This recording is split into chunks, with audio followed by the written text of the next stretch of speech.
Hey folks, I'm Fundy. And I'm Austin. And this is the Dyson Quill, the web series where we give you, the viewers, our views, topics, opinions, and discussions about everything role-playing. Nat 20.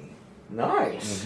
I like it. Good start. Today, we are starting a brand new series called the DM's Corner. And Austin here is going to tell you a little bit more about it. So basically, the DM's Corner is going to be a short module we'll be doing covering the different facets of being a dungeon master, a game master, whatever you want to call it. Being a DM itself goes a lot deeper than what you see, hiding behind the DM screen rolling dice. There's a lot more to it. So today we're going to be talking about world building. As a DM, you want to create a world and paint an image of a place where your characters can enjoy themselves as they play along, and a place where they want to keep coming back to time and time and time again. And as a DM, a lot of that rests on your creativity to create, like I said, a place where they can have fun. The first major element of role playing will be location. Tell us a little bit about that. Location, location, location.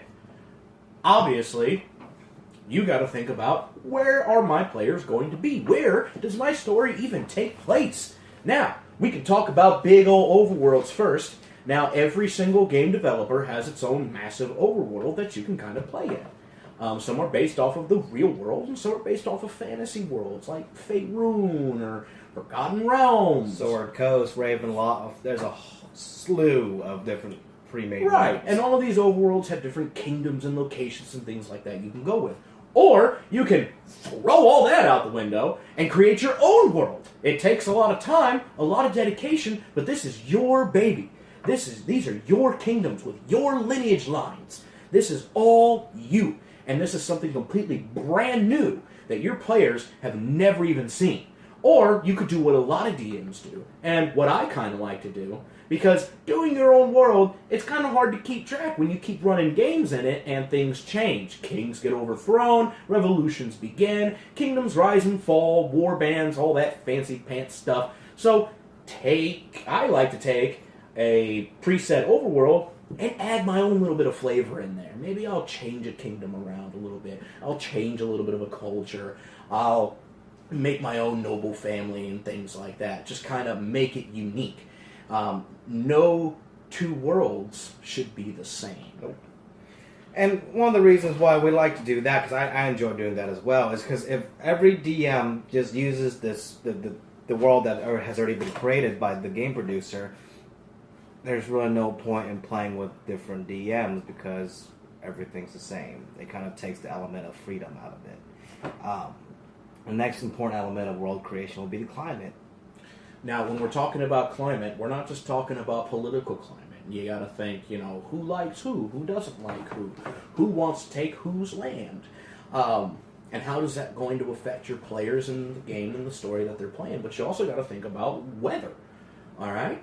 And so if you're placing your characters in like a tundra, well, you need to make some tweaks to that. So you're not really going to have your stereotypical 14th century full plate mail mounted knight when his armor keeps getting stuck to him because it's all freaking cold. The same deal if you're going into like the desert or something like that.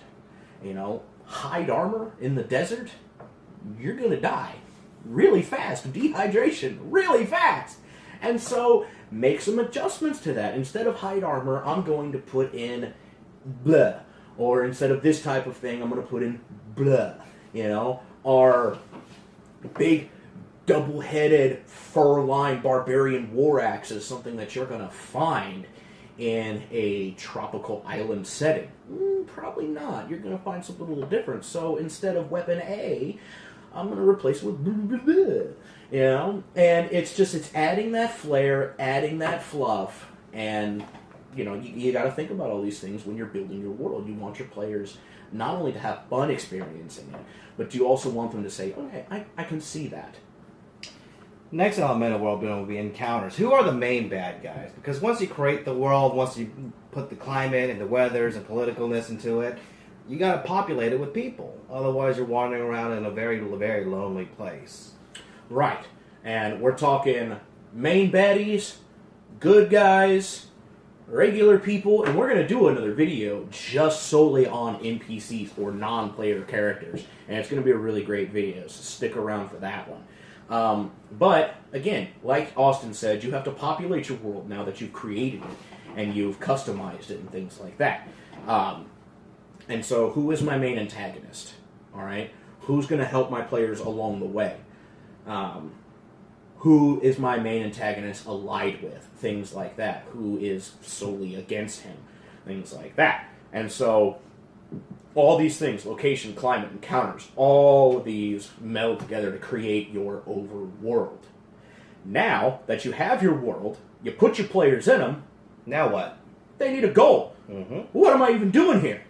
Alright, and so goals.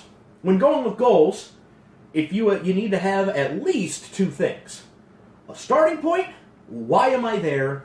Why do I even care about doing this grand campaign? And then I need an ending point. Alright? How do I complete this campaign? How do I do what I have set out to do? If you have just these two bare minimums, you're okay. You're not great, but you're okay. You can make it work. Now it comes into how am I going to steer the party from this point to this point. And let me interject there for a second. When he says steer the players into a certain direction, you have to be very, very, very, very careful not to force them into going the way you want them to go. It kind of takes the fun out of the entire game if you have to railroad your characters anywhere. It's very tempting to try to steer your character towards certain places that you've been working for months and months and months on, but you have to also be ready for your players to decide to just turn around, go the other way, or go around completely. And the first time this happens, it'll be very disheartening, but you'll get used to it. One thing I always like to say is, don't make your characters fight that dragon. Make them want to fight that dragon. And on that note, we're out of time for this video, but part 2 will be coming up same day. We'll be filming it here shortly here. So join us for part 2, where we'll be delving deeper into encounters and being more specific on world population and balance and things like that. Right, and how to do it, not necessarily right, but how to do it maybe a different way than what you're used to. And most importantly, how to make the world truly yours. Exactly. And so, with that being said, don't forget, I'm going to do it this time, don't forget to like and subscribe and all them good old things. Hit the thumbs up button, hit that red button, because we like it, we need it. We got a Facebook page too, D20 and Friends. Pop on over, because we're growing, but there's always room for more in our big old family, so come on and bring it in. Alright? And also give us some likes and things like that. Spread us around! Let all your friends take a look at us and enjoy our conversations, views, topics, and discussions about everything role-playing! Alright, and now, with that being said, I'm Fundy. And I'm Austin. And this is the Dyson Crow! Join us next time. Bye-bye!